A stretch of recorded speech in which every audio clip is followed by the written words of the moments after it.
that's a little bit about me for those of you who don't know who I am. Okay, so I want to make a quick disclaimer before we get started.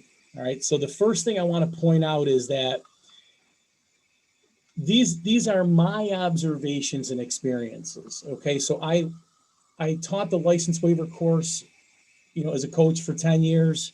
I've been operating my own school, the Cornering Confidence Program, and so I kind of had been having a foot in both worlds, and so that's sort of where that's how I bring these experiences and my observations.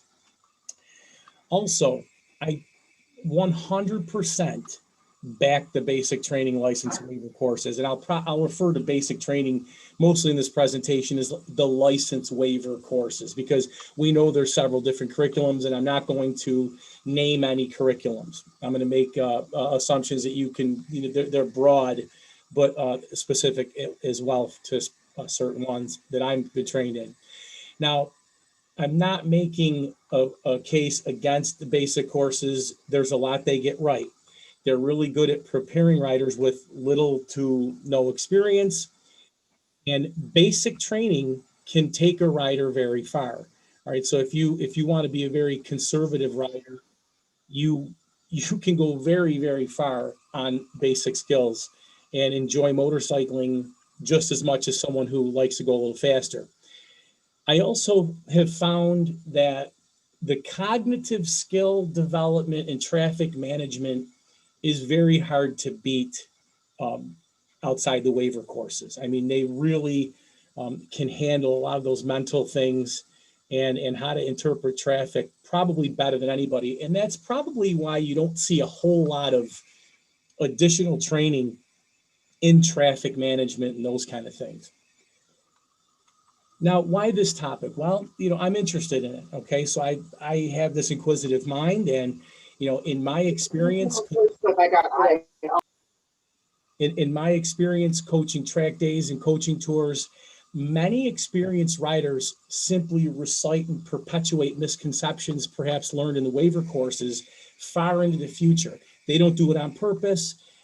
It's just that there's a tendency to repeat for many years what was taught in a basic course. Now,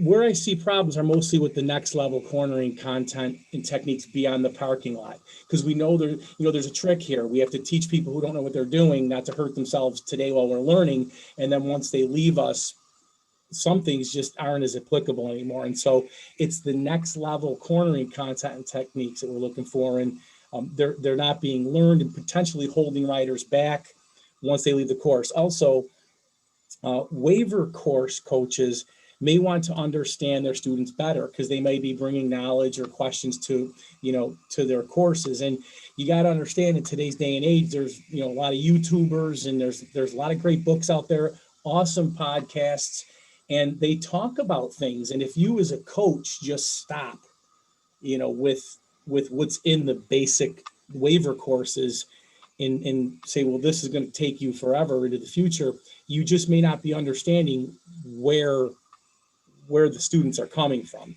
And of course, I want to make a quick note about advanced concepts in waiver course materials. You certainly can find inclusions of advanced techniques in waiver course materials. Now, when I was recertified in 2017 for the latest curriculum, there were many things in the student handbook that were really advanced and improved. And I remember being surprised by that. And the rider coach basically was saying, well, this might be the only class they ever take, and that the book itself is kind of supposed to be a standalone resource. And while they do mention some of the advanced things I'll talk about in the course materials, it's mostly in the workbooks, the student workbooks. When the students are actually out riding in the parking lot, these things are basically absent. So those are my just overall disclaimers ahead of time. Now, with the I have primary variations and secondary variations, and we'll we'll see, how far we can get with this, because I really want to have more of a discussion than simply, just recite all this to you. And so I have 4 primary variations, and then in between each one, we can maybe have a quick discussion, or questions or comments. And then if we get to the secondary variations, we can do that tonight. Now, somebody has to mute. I hear sniffles and things like that. So if somebody could just check to make sure they're Microsoft, remember, if you want to talk, great. Hold down the space bar, say what you need to. Okay, so the first, I'm going to read the 4 first, and then I'll take them one at a time. So the first one has to do with narrow cornering focus. Now, I'm not saying that there's not enough cornering materials or training in the waiver courses. I'm just saying that what is taught has a narrow focus. Okay. The front braking technique, and more specifically, the hand placement and how to use the brake. That is a major variation. And then entry speed is another big one. So we're going to talk about entry speed. This is crucial, really, to what separates the parking lot waiver courses from next step, next day training, whatever you want to do. And of course, braking and curves.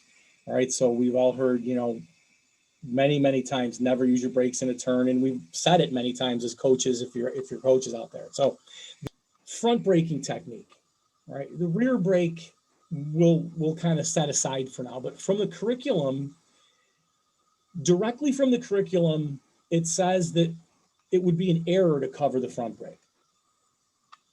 Now, perhaps this could mean just for this particular exercise, but it didn't seem to be that way. It seemed, as I taught the course over the years, it seems like this is a big deal.